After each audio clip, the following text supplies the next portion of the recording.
Selamat malam, ini baru saja selesai blessing media. Kemudian sedikit bersantai kita membahas pertanyaan dari anggota grup ya.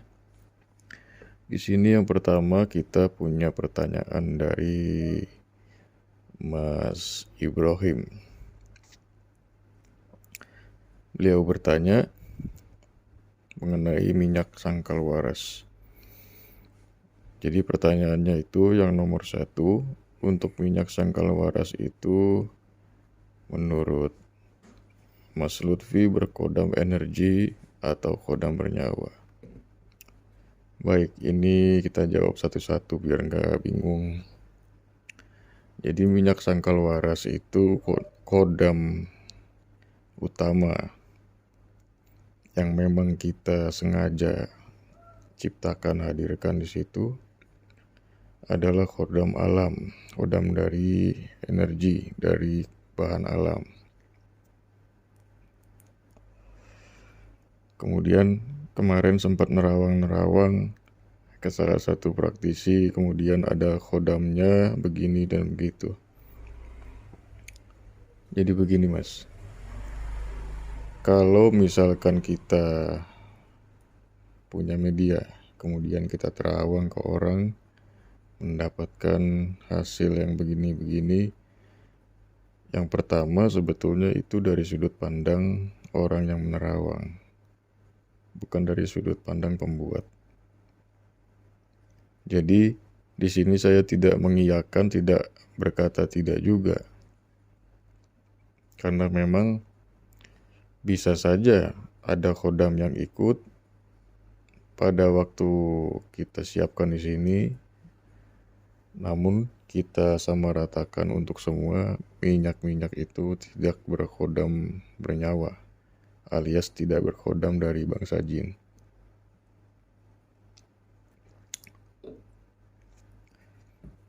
Kalaupun ada yang ikut di tempat lain, misalkan ada yang beli, ini yang beli bukan Mas Ibrahim nih, kemudian ada kodam yang ikut, dia pun tidak akan ikut campur, tidak akan ngerecokin media yang dibeli. Karena memang untuk kita mendaya gunakan kodam itu ada beberapa syarat ya. Kalau kita tidak mempunyai atau tidak menyanggupi syarat tersebut, kodam itu tidak akan memberikan sinyal dan memberikan pertolongan terlebih dahulu. Minyak sih tetap bereaksi, tetap jalan, karena memang kan setiap minyak kita ada bahan alami. Kemudian untuk pertanyaan nomor 2, jikalau memang dari minyak sangkal waras itu berkodam bernyawa, bagaimana cara menyikapi hal-hal yang merugikan bagi pengguna minyak? Begini, kodam itu bisa merugikan dan tidak, tergantung bagaimana si kodam tersebut, dari siapa dan bagaimana asalnya, baru bisa menentukan dia merugikan atau tidak. Karena kodam kan kita tafsirkan sebagai pembantu. Dari mana dia bisa merugikan? Kalau kita membuat sesuatu perjanjian atau kita mempunyai suatu keuntungan dari dia, dan dia juga tipikal jin yang suka cari untung, itu dapat merugikan kita. Tapi kalau misalkan kodam ini berasal dari seorang praktisi, yang artinya sudah melalui beberapa filter, itu rata-rata tidak merugikan.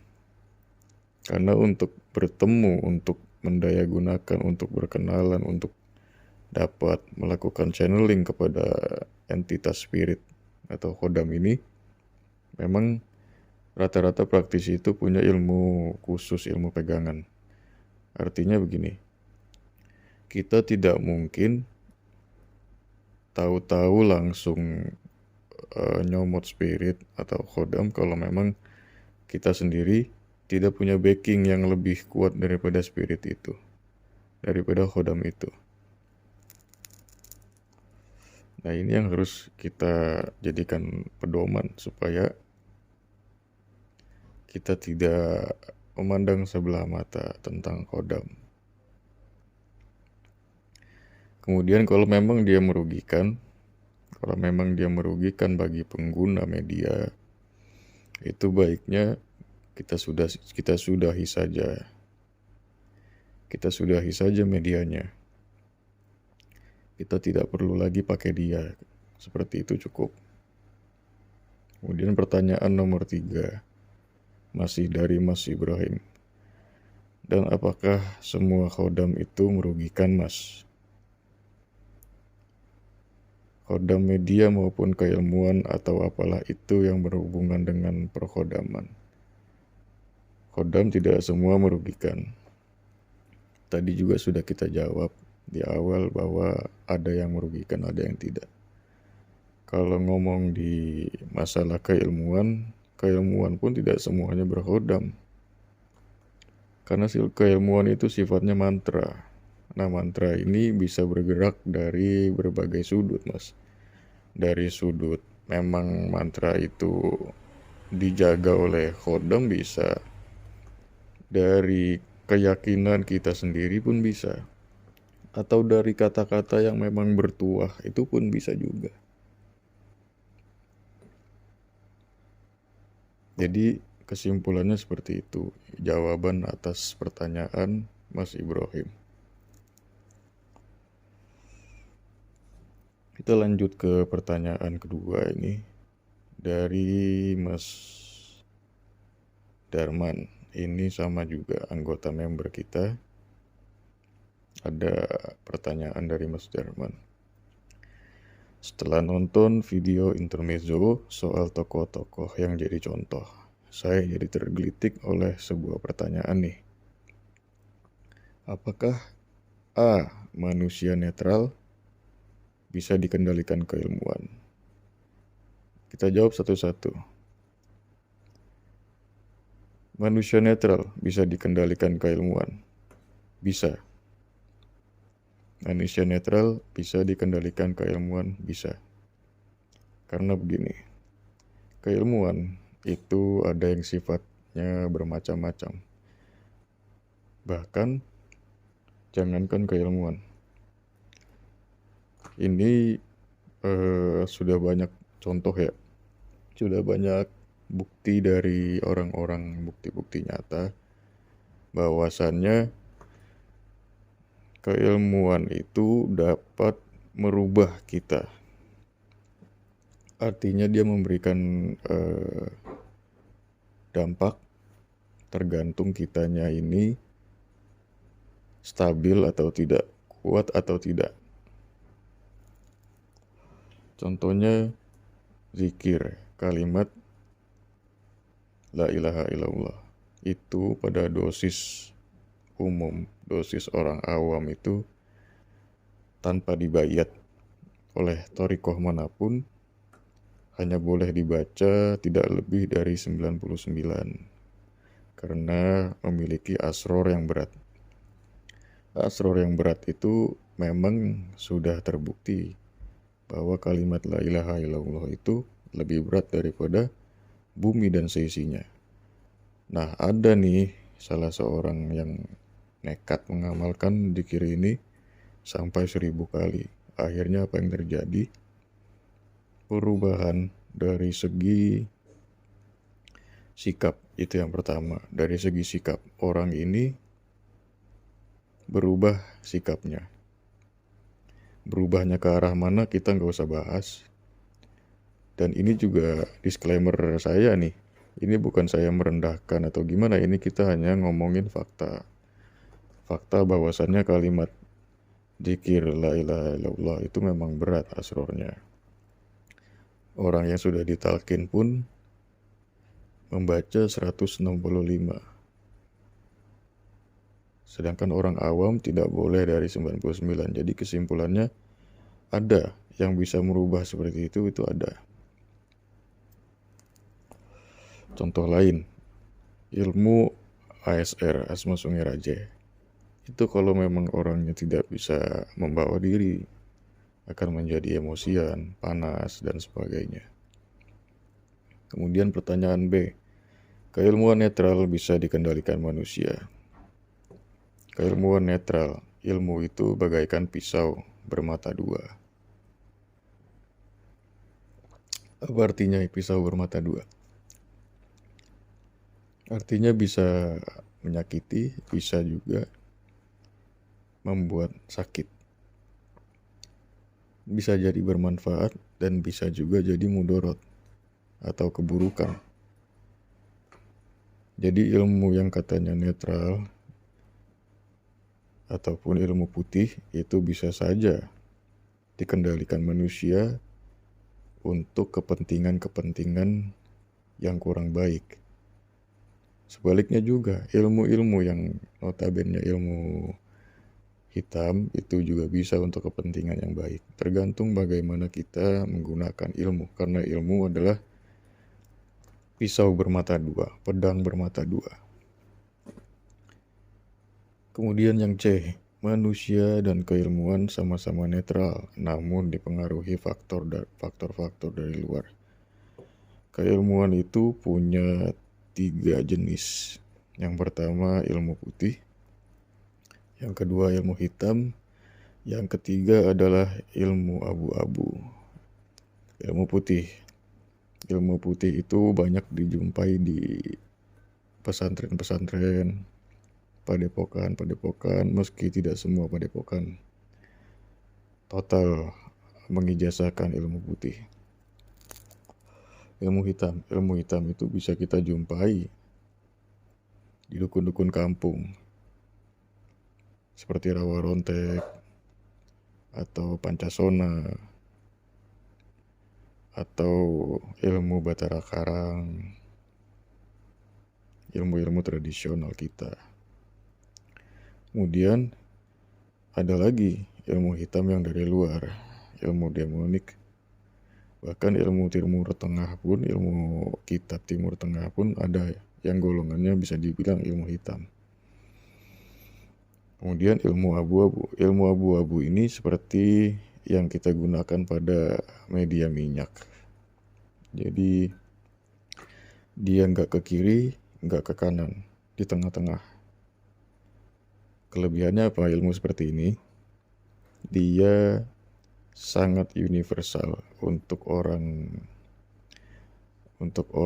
yang putih bisa, untuk orang yang hitam bisa.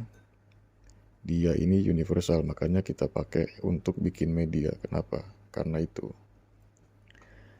Nah, ilmu abu-abu ini kita jumpai seperti ilmu-ilmu kesepuhan, ilmu-ilmu seperti di suku-suku tertentu, ilmu-ilmu alam. Kemudian balik ke pertanyaan yang tadi, manusia dan keilmuan sama-sama netral. Ilmu tidak netral, ilmu terbagi 3 golongan. Namun dari 3 golongan itu bisa digunakan untuk kebaikan dan keburukan. Manusia apakah netral? Manusia awalnya netral, terlahir netral. Kemudian yang menentukan dia sekarang netral atau tidak tergantung manusia itu sendiri. Dia memilih untuk menempuh jalan yang mana, menjadi manusia yang begini atau manusia yang begitu. Artinya kalau manusia ini kan berarti tergantung dari faktor-faktor di sekitarnya. Sedangkan keilmuan itu tergantung manusianya. Jadi memang bisa dikendalikan, tergantung manusia itu sendiri. Mau gerakan ke baik bisa, ke buruk juga bisa. Kenapa demikian? Ilmu putih pun ada tujuan buruk. Seperti ilmu hizib untuk menghalak orang-orang zalim. ilmu hizib untuk menghalak orang-orang zalim. Jadi halak itu semacam pembalasan atas orang-orang yang telah menzolimi kita. Kemudian kita bacakan hizib itu saat hizib itu diijabah, doa itu diijabah, maka terjadilah sesuatu yang menimpa orang yang telah menzolimi kita. Bisa berupa kematian, bisa berupa kesialan, kecelakaan. Tapi dari sudut pandang dia baik atau buruk, itu tetaplah buruk meskipun kita lebih dulu dizolimi oleh orang tersebut. Karena ada juga kalam ulama